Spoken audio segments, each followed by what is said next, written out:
We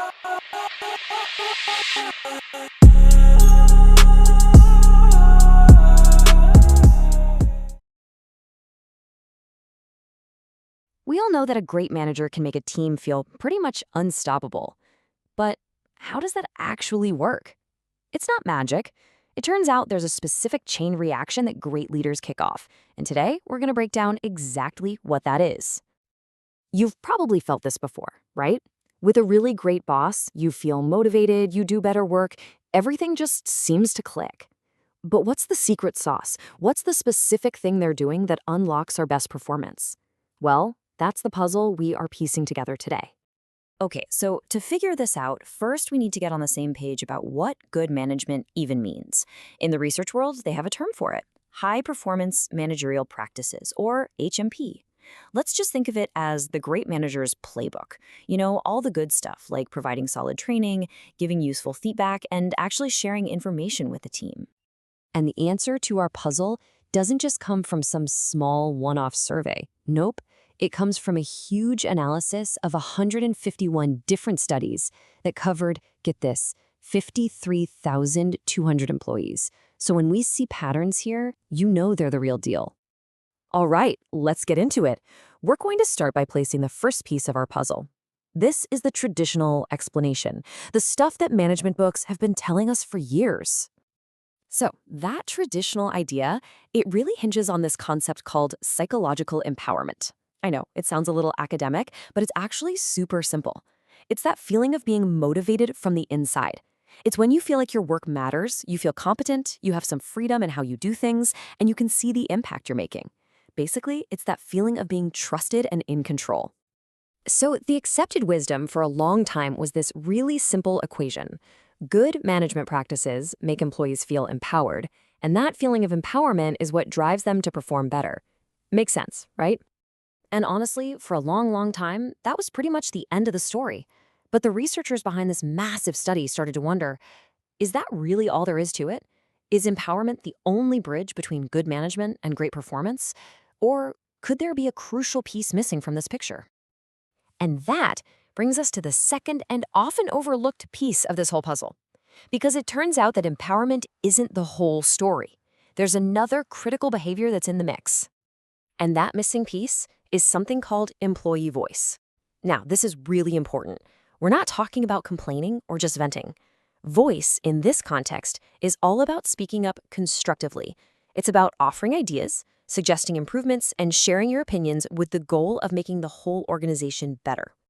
This brings up a second, totally parallel theory. The idea that maybe good management also works through a different pathway, that maybe all those great practices, like sharing info and involving people, directly encourage employees to use their voice.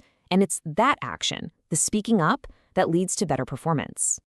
So that leaves us with a really interesting question. Are these two totally separate explanations? Does good management work by making people feel empowered or by getting them to speak up? Or, and this is the fun part, could these two ideas actually be connected in a much deeper way? Okay, this is where we get to the big aha moment of the research. This is where the full picture really snaps into focus, connecting all the dots we've just laid out. And here it is. The answer isn't either or, it's a chain reaction. Just look at this flow. It all starts with good management. Those practices make employees feel empowered. That feeling of empowerment then gives them the confidence and the motivation to speak up and use their voice. And that is what ultimately leads to higher job performance. Here's the key takeaway. Empowerment is the fuel, but speaking up is the engine that actually drives the results. And you don't have to just take my word for it. Look at how important this chain reaction is. This chart breaks it all down. The old theory that empowerment alone does the trick, that's this small green slice, just 12%. And voice on its own, that's the blue slice at 18%. But look at this big purple slice. The empowerment leads to voice pathway is the single biggest piece of the puzzle, explaining 26%. It is by far the most powerful explanation we have. So now we have our answer. But the research gives us one more critical insight, a real pro tip for any manager who wants to put this into practice. Because it turns out, not all of those high-performance managerial practices are created equal when it comes to getting people to actually speak up.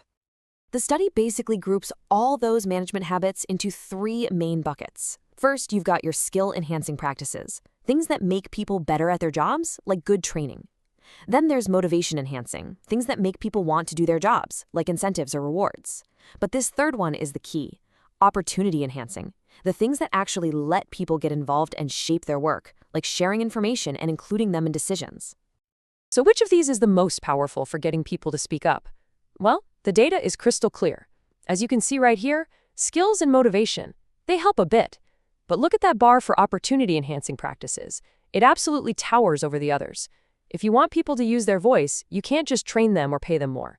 You have to actively create the opportunity for them to contribute. I mean, the researchers themselves put it perfectly. They said opportunity-enhancing practices are particularly relevant to the voice pathway. It really is the clearest, most actionable takeaway from the entire study. You have to open the door and invite people in. Okay, so let's wrap all this up and focus on the most powerful tool this research gets to managers, to leaders, really to anyone who wants to build a high-performing team. So here's the bottom line. First, always remember the sequence. Good management practices lead to empowerment, which encourages voice, which then drives performance.